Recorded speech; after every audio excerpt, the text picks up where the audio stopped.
Hi, and welcome back to this series on social and ethical issues of ICTs. Technology plays a large role in our lives today, but have you ever stopped to consider how this technology can benefit or harm the environment or society, or even you, the user? In this lesson, we are going to explore the ins and outs of using information and communication technologies. By the end of this lesson, you should be able to evaluate how the availability of information can benefit society or create problems for us. Discuss the economic, political, and cultural implications of technology for society. And determine the physical, psychological, and sociological implications of technology on society. And list ways to minimize the impact of technology on the environment. Not too long ago, if I wanted to learn more about, say, the history of music, I would have to go to a library, like this one, and go through a stack of books or other reference materials before I found what I was looking for. But with the advances in communication and information technology, things have changed a lot. Now I can access endless amounts of information about just about any topic from just one source, my computer. As long as I have an internet access point, I literally have the world at my fingertips, 24 hours a day, 7 days a week. A knowledge and information source equal to several billion books available at a mouse click.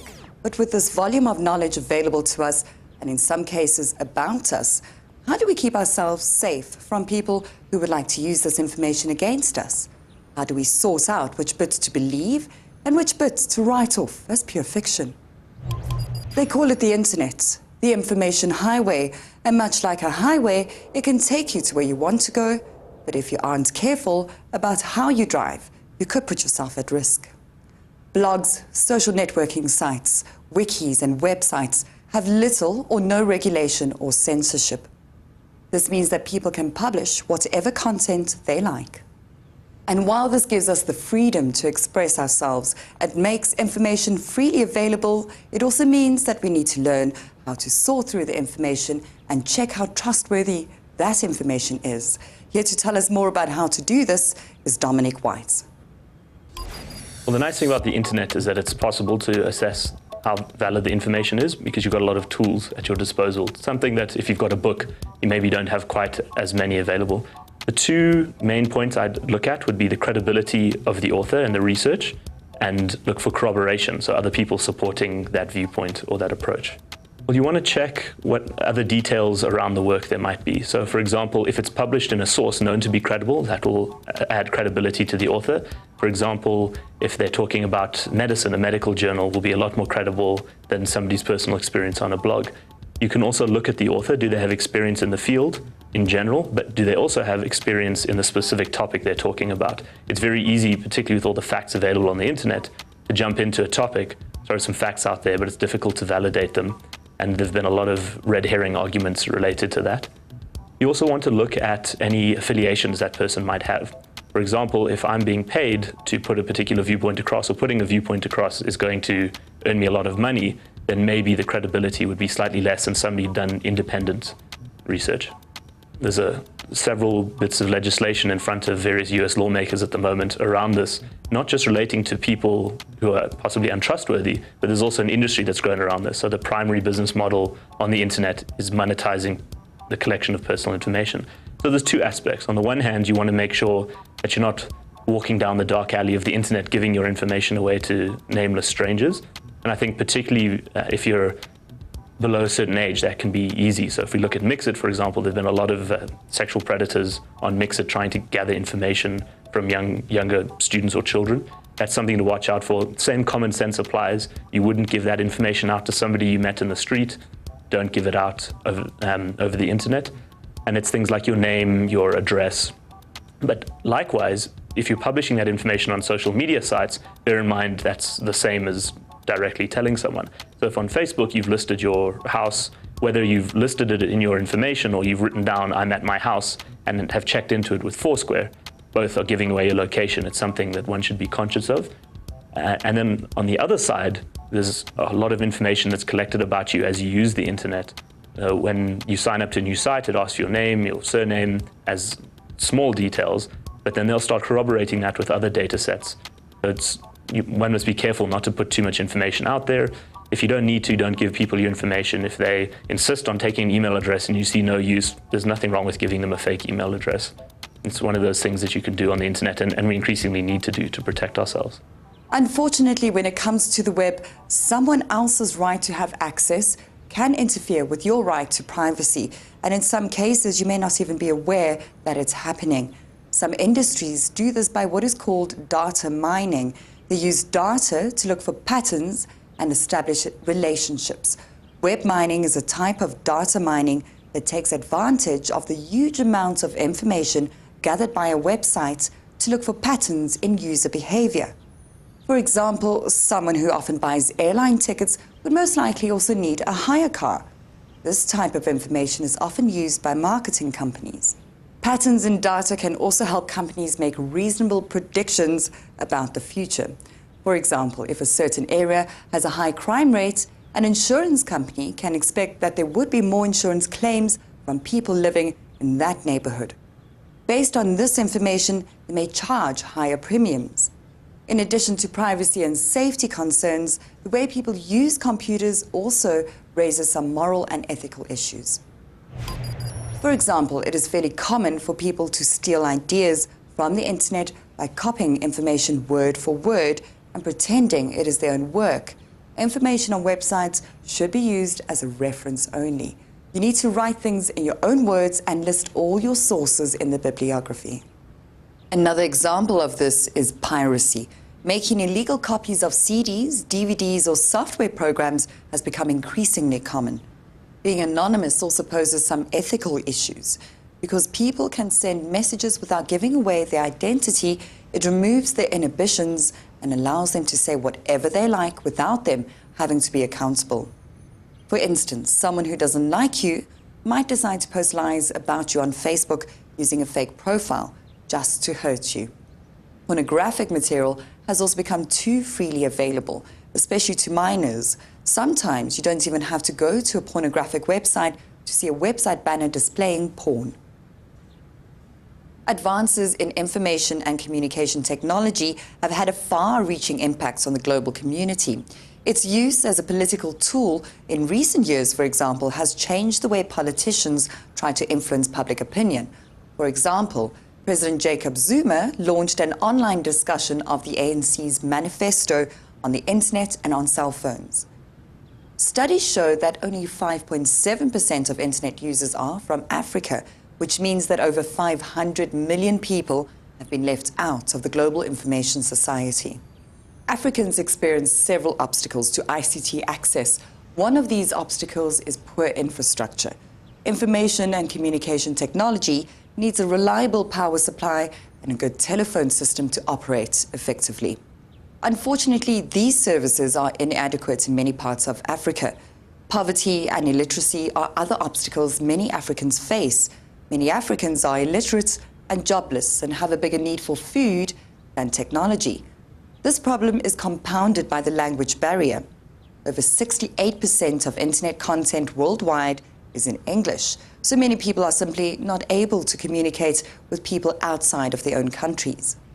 This gap between those with regular, effective access to digital and information technology and those without this access is called the digital divide. This term encompasses both physical access to technology hardware and more broadly skills and resources that allow for its use, which includes things like financial status, race, geographical region, and computer literacy. One of the cultural benefits of computers and ICT is that they make it possible for us to accurately record and describe cultures so that we can learn about other cultures. In this way, cultures can be preserved, spread, and even grown in ways that were not possible before. Access to information about different cultures could also help people to better understand each other, making people more tolerant of cultures outside of their own town.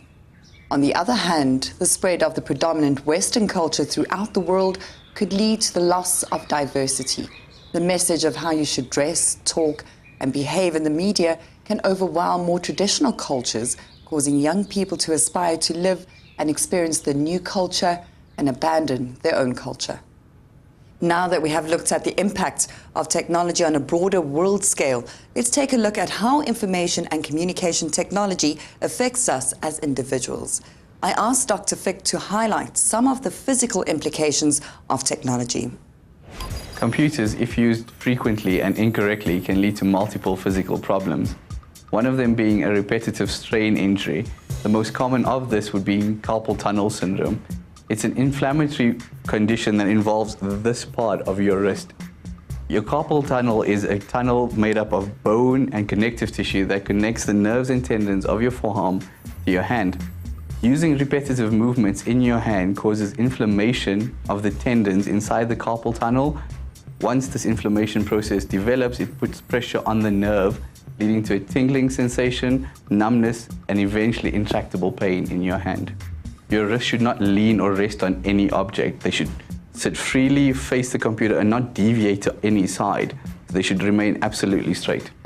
Lots of people complain of eye strain when looking at an object very close to them for long periods of time, whether that be textbooks while you're studying or a computer screen.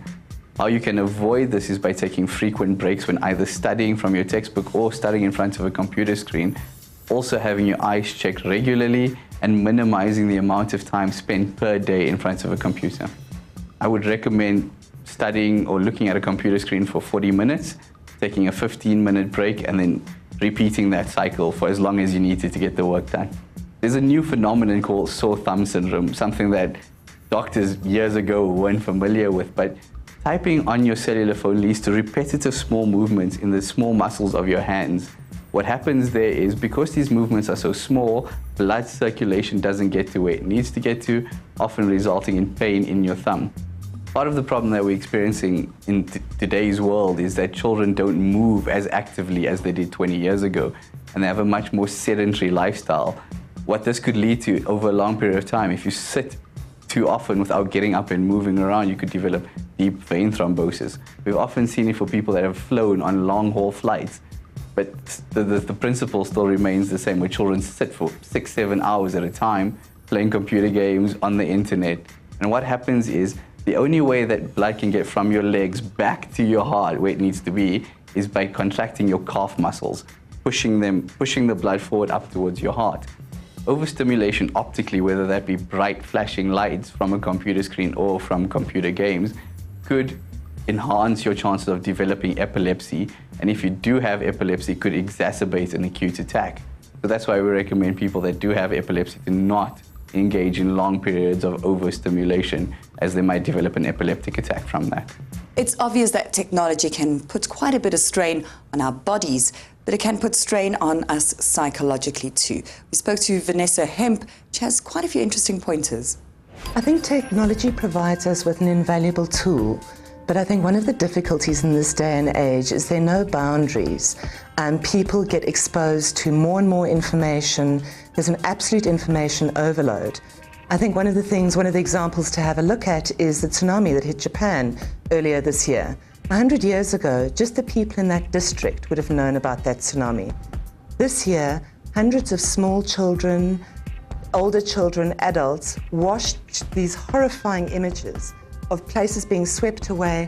I think there was a whole lot of secondary traumatization that happened because people were exposed to too much information and something they could make no sense of at all. They felt powerless, helpless, and this is one small example of how too much information can be overwhelming. Another example is the internet. There are invaluable tools out there, but any old, scary person can post anything on the internet and make it sound like it's a fact. So, when you're doing research, when you're finding out information, you type something in, there's a plethora of stuff that comes up. Some of it is useful, some of it is actually distorted and wrong. And how do you, as an individual, as a learner, make sense of what do I look at, what do I focus on? And all of this just keeps our brains going and churning and churning and churning. And we can actually get quite overstimulated and bombarded by all of this information. I think, first of all, what needs to come in is there needs to be a balance. Technology is fantastic, but social interaction is incredibly important. Social and human interaction is never going to go away as part of our life. We are fundamentally social beings. We need to respond and connect in all work environments, no matter how technical. You have to learn how to deal with other people. You have to be able to look at them in the face, read gestures, read their facial expressions, tone of voice, and all of this is central. And on the internet or people on Mix It on their phones, you miss out on all of those finer grained nuances of communicating. The other thing I'd just like to add is that things can often be misinterpreted when they're texted, BBM'd, messaged, because you don't have all of those more subtle nuances in terms of reading what the other person is trying to say to you. So you can easily take offense when actually offense wasn't intended. So I think one of the things I want to urge is to not act impulsively in this way, to stop for a minute and think, is this a good idea? Would they really be saying something nasty like that to me? Why would they do that? Let me pause. Rather have more direct communication if you're dealing with complex relationships or emotional issues. Face-to-face is first prize, then actually hearing the person's voice on the telephone is second. BBMing, having fights and breaking up with people, not such a good idea. The way we interact and socialize with one another is another area where computers and other communication devices have had a huge impact on our lives. There is an increasing demand for the personal type of e-communication technologies.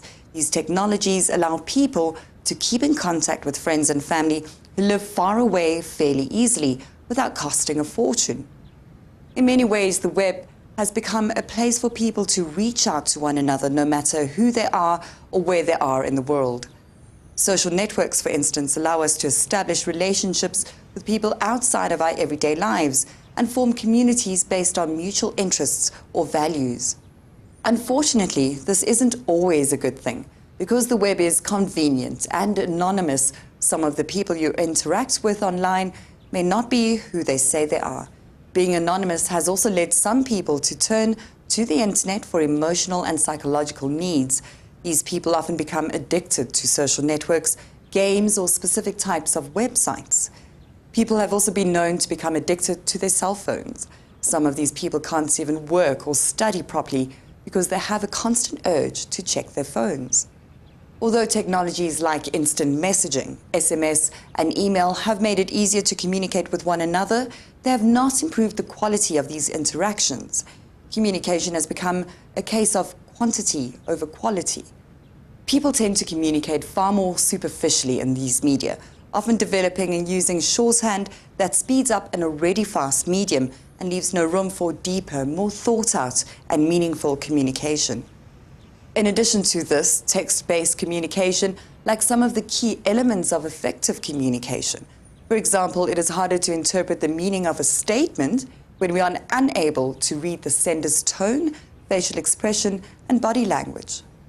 Computer games are another area of concern. For some people, gaming can stand in the way of a fuller, healthier lifestyle. Individuals who spend an excessive amount of time gaming generally get little exercise and withdraw from face-to-face socializing. In fact, there are strong links between gaming and child obesity. In addition to this, computer games often idealize violence, crime, sexuality, and materialism, which goes against the morals of many homes and religions.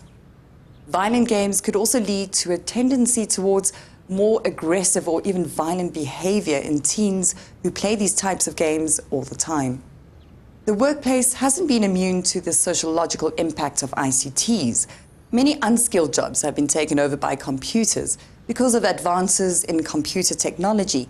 On the other side, even more jobs were created for skilled labor, for example, designing, programming, installing, administering, fixing, manufacturing, and selling computers. The internet is also seen as a natural environment for entrepreneurs. It demands a willingness to take risks, a wholehearted commitment, a sense of timing, and a readiness to act fast. In recent years, there has been a shift towards moving work to people instead of people to work. Technological mobility allows more people to work away from the office.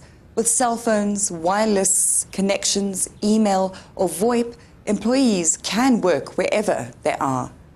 This not only saves the company money, because they need less office space, but it also allows people to work flexi-time and adapt their work schedule to suit their family life or social schedule. Many employees do, however, find that they miss the personal contact with workmates. They also often work longer hours than they normally would, since it is not always easy to keep work and family life separate. The preservation of our planet is becoming a more and more pressing issue each year. It is important to consider the environmental impact of technology. Although the internet has helped make people become more aware of conservation and reduce their carbon footprint, the technology required to make this environmental consciousness possible also contributes to the problem. Many technological processes use up natural resources and produce unwanted byproducts that pollute the environment. For instance, a single computer can contain several kilograms of toxic substances, such as lead, mercury, and cadmium. If we dispose our e-waste along with our other waste, it poses a significant risk to our personal health and damages the environment. It is important that we recycle e-waste and dispose of unusables correctly to prevent this. Computing supplies such as printer cartridges, paper, and batteries may be recycled as well. The increased demand for power due to technology and online storage has also become a problem, with many countries being unable to meet these ever-increasing demands. As users, we need to be more aware of the power requirements of devices when we buy them and try wherever possible to use technology which is more energy efficient.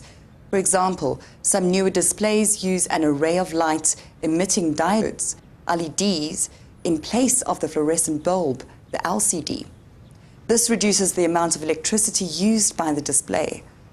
We should also make use of power management systems, which automatically turn off components such as monitors and the hard drives after set periods of inactivity.